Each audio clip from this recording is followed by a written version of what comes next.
Assalamualaikum warahmatullahi wabarakatuh. Kita jumpa lagi pada mata kuliah Business Process Human Capital Management atau BPHCM. Mata kuliah ini merupakan mata kuliah yang diajarkan untuk stream Enterprise System.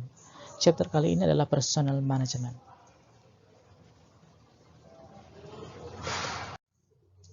Sebelumnya kita review terlebih dahulu pembelajaran pada chapter sebelumnya, yaitu MySAP HCM, recruitment process, vacancy and job advertisement, applicants and profile match up, applicant correspondence, hiring as employee.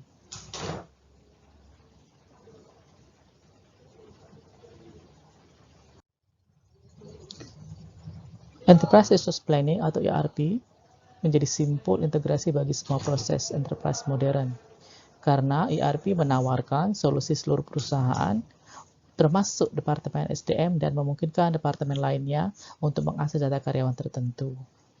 Mulai dari manajemen personalia, manajemen organisasi, akuntansi penggajian, manajemen waktu, pengembangan personel, dan lain-lain.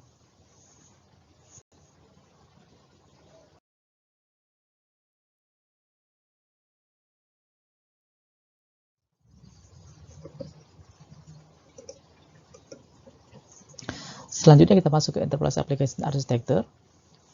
Mata kuliah ini masuk pada sayap kiri, kita lihat terhubung dengan bagian employee, knowledge management, collaboration, dan decision support. Sementara ERP HCM sendiri itu mengcover semua aspek yang ada di human resource, dari recruitment, training, sampai ke payroll.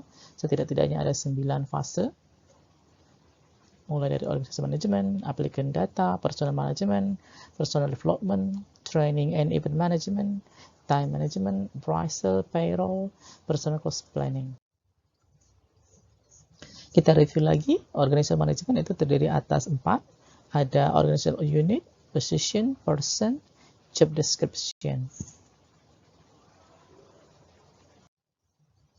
Recruitment sendiri menurut Destro adalah tahapan-tahapan yang dilakukan pada seleksi dan terdiri atas sejumlah langkah-langkah yang digambarkan seperti ini. Mulai dari employee planning and forecasting, recruiting, build a pool of candidates, application complete application form, use selection tools, supervision and ada interview. Kalau sudah baru candidate menjadi employee. SAP juga mengcover kegiatan mulai dari pembukaan kerja, job advertisement, periklanan,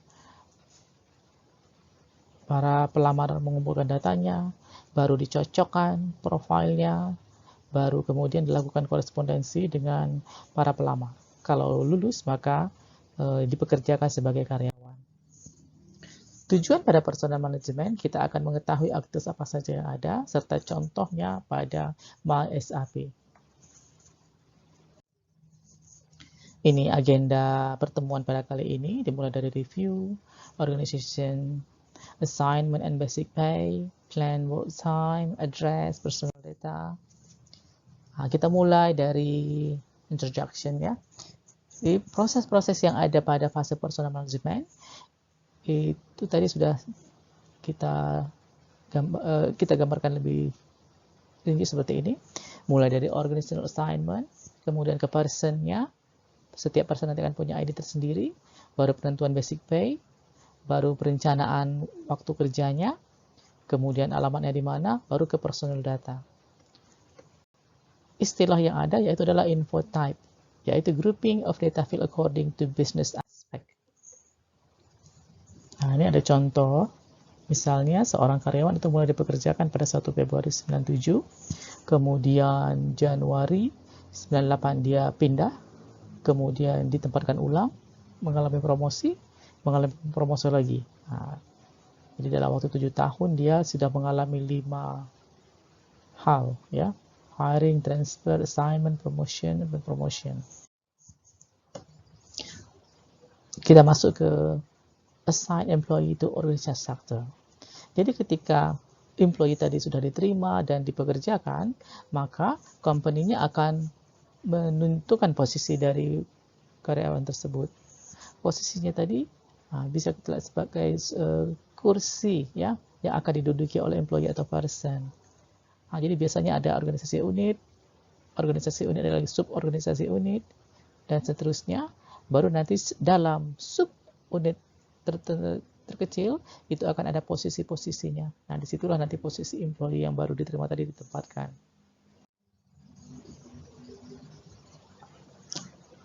Kemudian ada objek dan relasi. Objek dan relasi itu apabila pada satu departemen bisa ada hubungan top-down atau bottom-up, dan bisa juga hubungan secara horizontal. Seperti ini contohnya.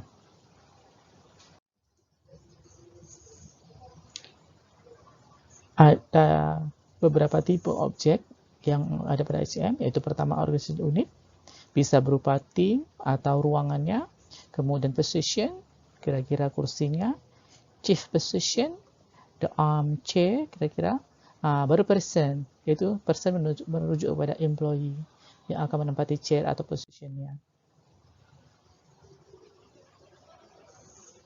Ini position and job ya.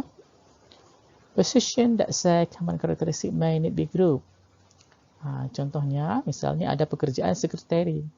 Ternyata sekretari itu posisinya bisa ada pada CEO sekretari, bisa pada marketing sekretari, atau front desk hostess. Jadi sama-sama sekretari, tapi dia mungkin punya posisi yang berbeda-beda. Person is specific employee with a role in the organization unit.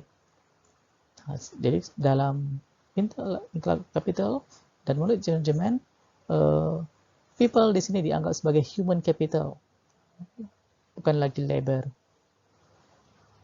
Dan cenderung kalau saat ini adalah exchange and disseminate knowledge as it is about information technology. Jadi HCM pasti di backing oleh information technology.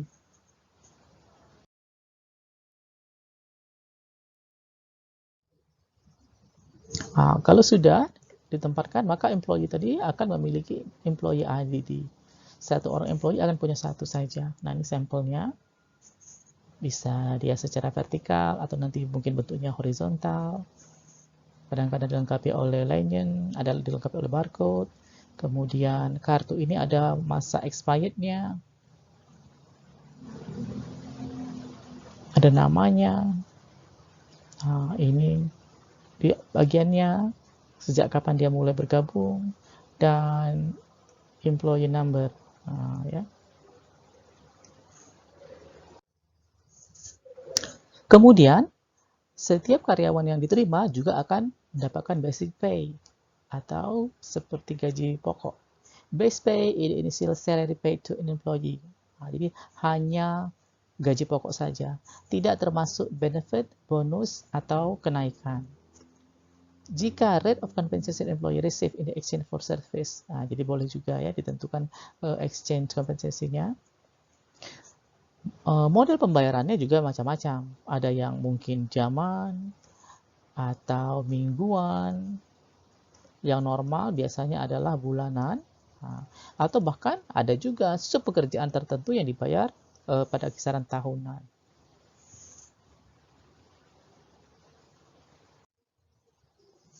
Bagaimana penentuan gaji pokok tadi? Ada banyak penentuannya ya. Yang pertama itu biasanya dari pendidikan. Selain pendidikan juga seniority. Jadi bisa saja dia sama-sama sarjana, tapi sarjana di bawah 5 tahun dan sarjana di atas 5 tahun mungkin gaji pokoknya berbeda. Begitu juga dengan job analysis. Pekerjaan-pekerjaan tertentu walaupun dia sama-sama S2 mungkin lebih mahal ya. Atau tren di market rata-ratanya berapa. Itu juga boleh. Ini kalau sudah levelnya tinggi itu udah fase negotiation ya. Bahkan tidak sedikit para pekerja itu sampai ke level saham. Jadi dia mau bekerja pada perusahaan itu kalau dia sampai mengantongi saham tertentu ya, ini negotiation. Kemudian baru kita rencanakan working time-nya. Kalau karyawan umum mungkin bekerja 8 ke 4, mulai dari jam 8 pagi sampai jam 4 sore. Tetapi kadangkala terutama pada perusahaan-perusahaan atau enterprise yang buka 24 jam tidak bisa seperti itu, ya, atau mungkin terkait rumah sakit dan macam-macam, itu waktu kerjanya juga beda-beda, ya.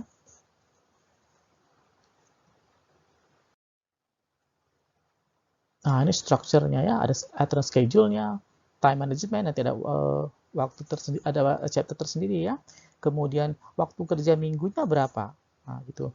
Apakah dia part time employee, dan seterusnya, dan seterusnya, dan seterusnya. Kalau sudah, barulah didata alamatnya, ya, alamat dari pegawai tersebut. Biasanya ini diambil dari personal data, ya.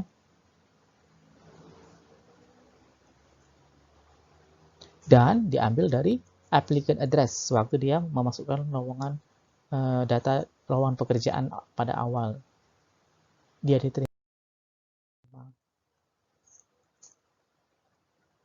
Ini ada sejumlah contoh dari alamat. Jadi alamat itu tidak selamanya hanya alamat yang seperti biasa kita temui. Yang pertama itu ada permanent address. Ini biasanya ada di KTP atau ID card-nya. Bisa juga ada semacam temporary resident. Jadi misalnya kalau dia alamat tetapnya di Jakarta, tapi sekarang dia sedang ditempatkan di Palembang. Dia sedang tinggal. Nah, maka selama di Palembang ini temporary resident-nya. Ada lagi home address-nya. Bahkan ada lagi emergency address. Kemudian mailing address, nursing address, ya. Ini bahkan ada address provided during separation atau present address. Jadi silahkan dipakai yang mana, ya. Tetapi kira-kira address itu bisa sampai 8 subtype seperti ini. Kalau sudah, baru personal data. Employee data and personal administration is stored in so-called employee data info types. Data fields are gathered into data group or information unit according to their content.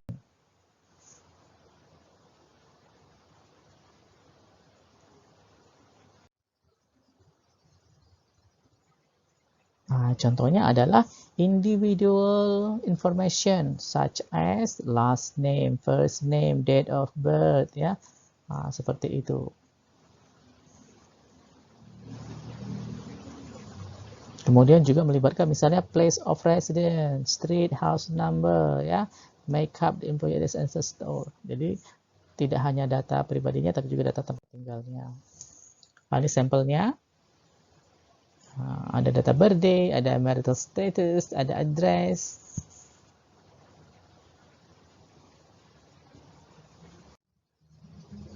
Oke, jadi kesimpulannya personal management itu terdiri atas original assignment, person atau employee-nya, basic pay, plan work time, address, personal data.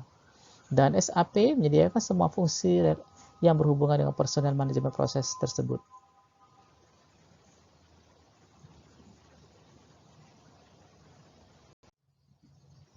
Untuk assignment, diminta browse, ya, sampel dari personal management, boleh dari buku, jurnal artikel, proceeding, dan lain-lain. Disimpan dengan template seperti ini, baru di-store di Dropbox, dan di-paste URL dari Dropbox tersebut ke submission yang sudah disiapkan di e-learning. Perhatikan, sewaktu submit URL, tes dahulu di web browser masing-masing. Pastikan kalau dia berjalan dan tidak memerlukan lagi login atau apa-apa, ya. Sehingga sewaktu di paste langsung bisa diklik. Dan hindari menambahkan teks yang tidak penting.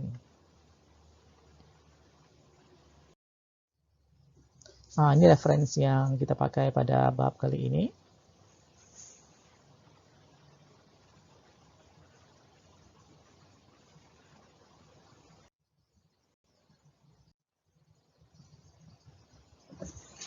Oke, demikian chapter 5 personal management. Semoga bisa dipahami dengan baik dan diimplementasikan setidak-tidaknya pada tugas kelompoknya. tetap sehat, jangan lupa pakai masker, menjaga jarak, jaga imunitas, cuci tangan pakai sabun yang mengalir. Sukses selalu, sehat selalu, jumpa lagi pada chapter-chapter selanjutnya. Jangan lupa ditonton sampai habis, kemudian subscribe, komen, like, dan share apabila dianggap bermanfaat. Wassalamualaikum warahmatullahi wabarakatuh.